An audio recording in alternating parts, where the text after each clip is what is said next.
NMIS, l'école française. Bienvenue, on commence maintenant de résoudre les opérations sur les racines cubiques.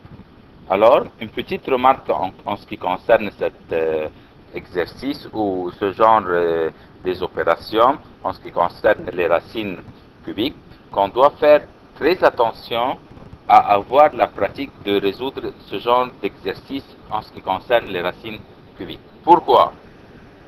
Car si on va utiliser la calculatrice, par exemple, dans numéro 1, racine cubique de 3 quarts divisé par racine cubique de 2 neuvièmes, on ne pourra pas obtenir une réponse sous la forme de la racine cubique. La calculatrice est incapable de donner des résultats sous forme de racine cubique et elle va nous donner un résultat ou une réponse sous une forme décimale et non pas sous forme de racine cubique. Alors, en deuxième préparatoire, nous sommes censés de donner un résultat sous forme de racine cubique. Alors, on doit faire bien attention à comment résoudre ces exercices en utilisant les propriétés des opérations sur la racine cubique. Alors, on doit faire très attention en faisant cet exercice. Alors, mais sous la forme la plus simple, numéro 1, racine cubique de 3 quarts divisé par racine cubique de 2 neuvièmes. Alors, on a vu dans le vidéo précédent que si on a une grande racine cubique sous laquelle il y a 3 sur 4 ou sous laquelle il y a une fraction, comme aussi racine cubique de 2 neuvièmes, on a le droit d'enlever la grande racine cubique et de la substituer par deux petites racines cubiques, une dans le nominateur et une autre dans le dénominateur. Pareillement ici, on a le droit d'enlever la grande racine cubique et de mettre au lieu de cette grande racine cubique deux petites racines cubiques, une dans le nominateur et une autre dans le dénominateur. Alors, on va faire ensemble ça, on va écrire racine cubique de 3 sur racine cubique de 4 divisé par racine cubique de 2 divisé par, ou le dénominateur, racine cubique de 9. D'accord, ça c'est facile.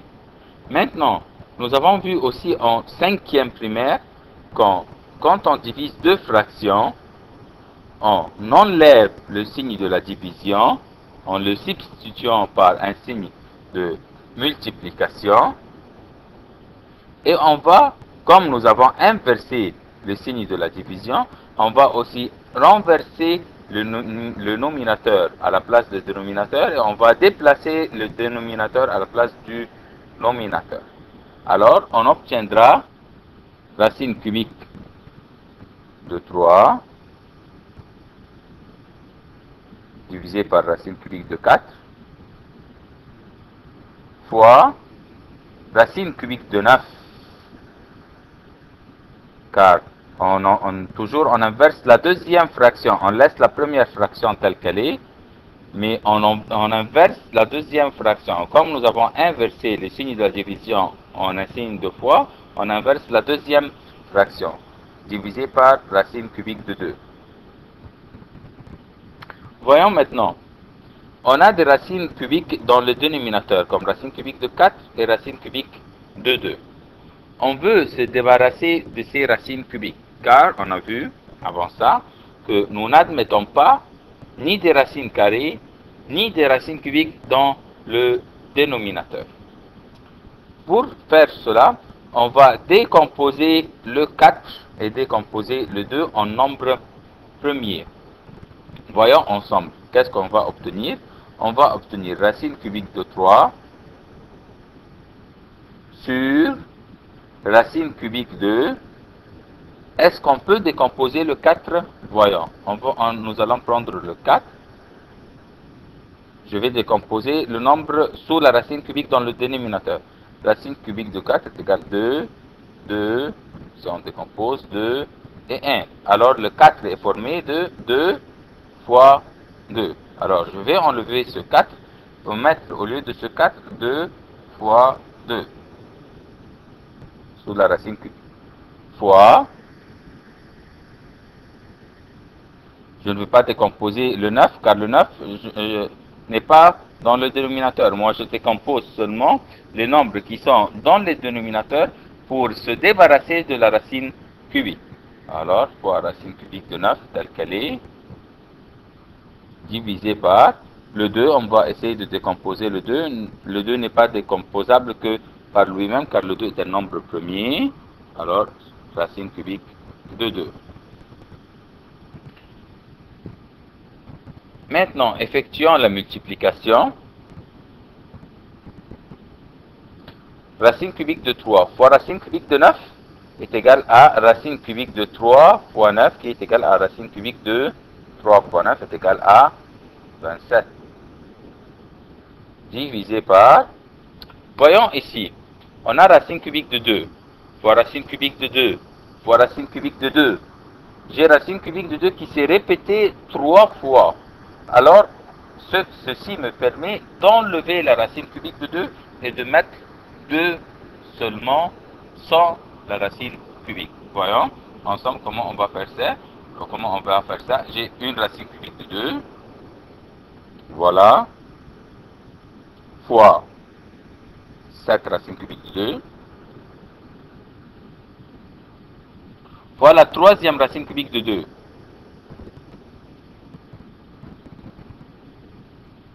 Alors, on sait bien que racine cubique de 27 est égale à 3. Comment on a su ça? Voilà le 27. On va décomposer le 27. Le 27 est divisible par 3, ce qui me donne 9. Divisible par 3, ce qui me donne 3. Divisible par 3, ce qui me donne 1. On voit clairement que le 3 s'est répété 3 fois. Chaque nombre ou chaque chiffre qui se répète 3 fois, je le fais sortir de la racine cubique et je vais l'écrire hors de la racine cubique une seule fois. C'est pareil en ce qui concerne la racine carrée. La racine carrée, on prenait chaque nombre qui se répète 2 fois hors de la racine carrée.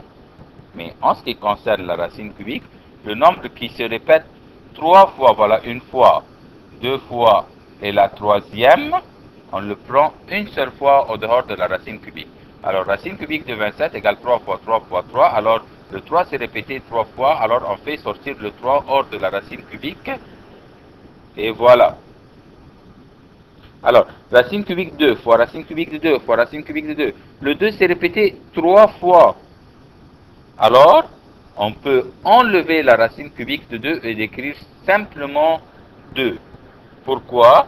Car on a racine cubique de 2 qui s'est répétée 3 fois. Alors, ceci me donne le droit d'enlever la racine cubique et d'écrire 2 seulement sans la racine cubique. Alors, racine cubique de 3 quarts divisé par racine cubique de 2 neuvième, la réponse est égale à 3 demi.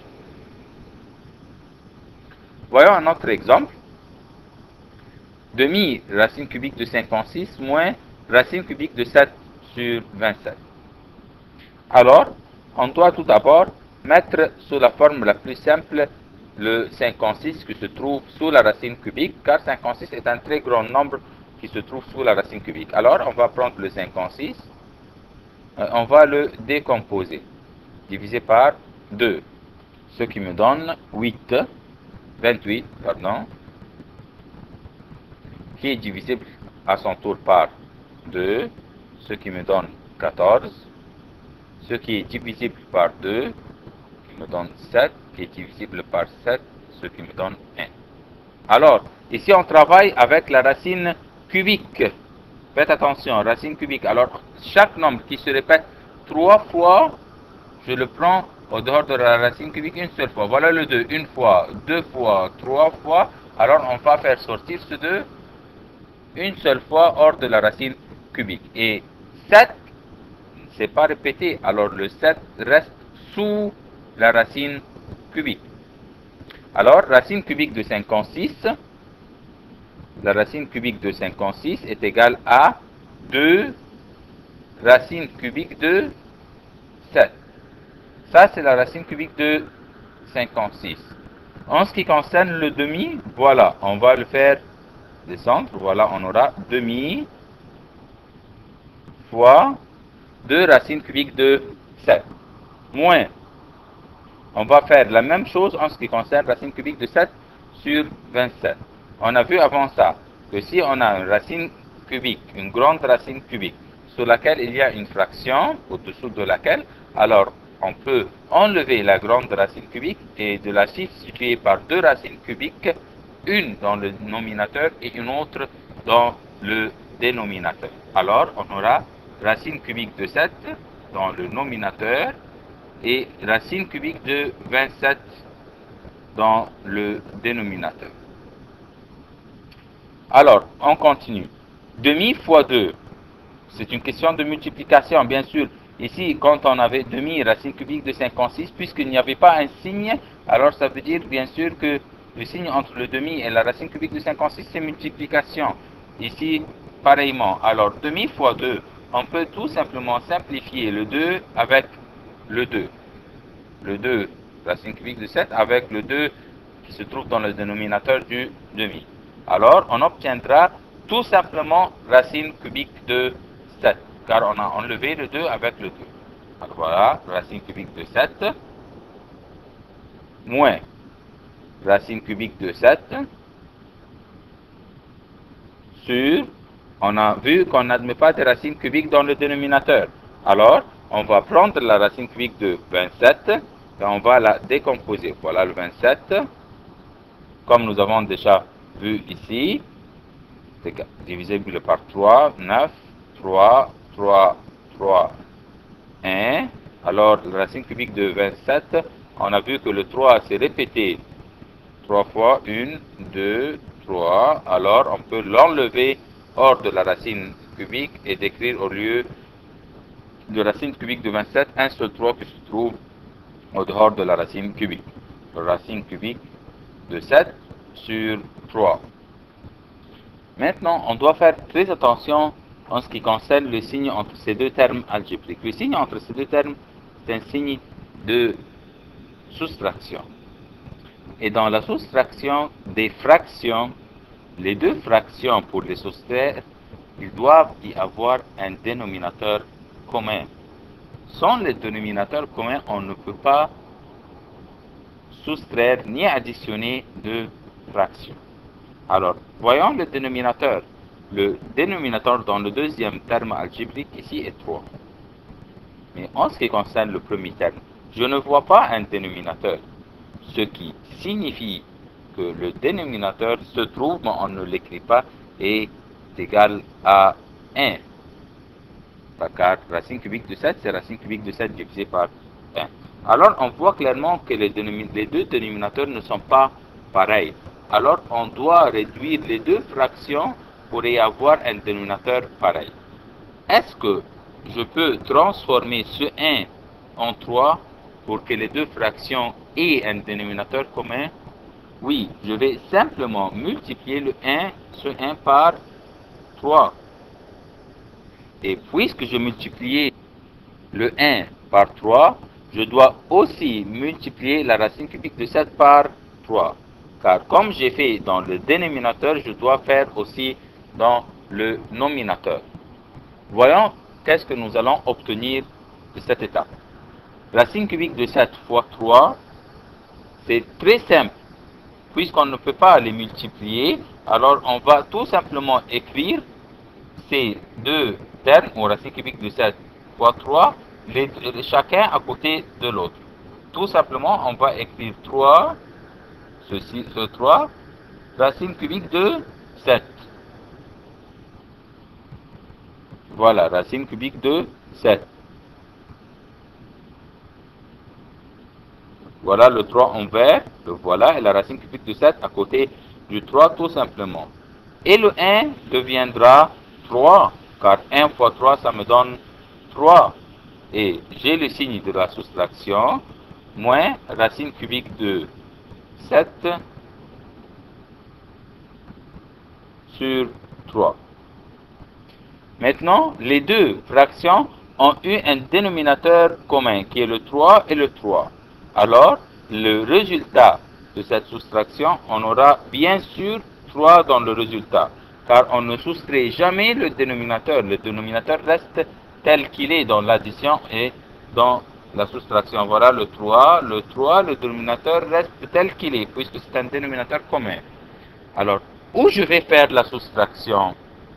Je soustrais simplement les nominateurs, mais les dénominateurs, ils doivent être communs et je vais avoir le même dénominateur dans le résultat. Alors, on va essayer de soustraire 3 racines cubiques de 7 moins racine cubique de 7. Alors, tout simplement, ça c'est comme si j'avais 3 pommes. Voilà, on va essayer d'imaginer que cette racine cubique de 7 est équivalente à une pomme. Voilà une pomme. Et cette racine cubique de 7 aussi c'est une pomme, car ce sont des termes semblables, termes algébriques semblables. Racine 3 pommes moins une pomme. On doit savoir bien sûr que s'il n'y a pas un nombre avant la racine cubique de 7, alors ceci veut dire que c'est équivalent à 1.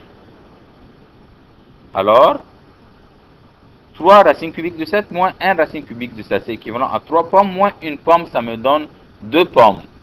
Ce qui veut dire, bien sûr, 2. Et la pomme est racine cubique de 7. Alors la réponse est 2 racines cubiques de 7 sur 3.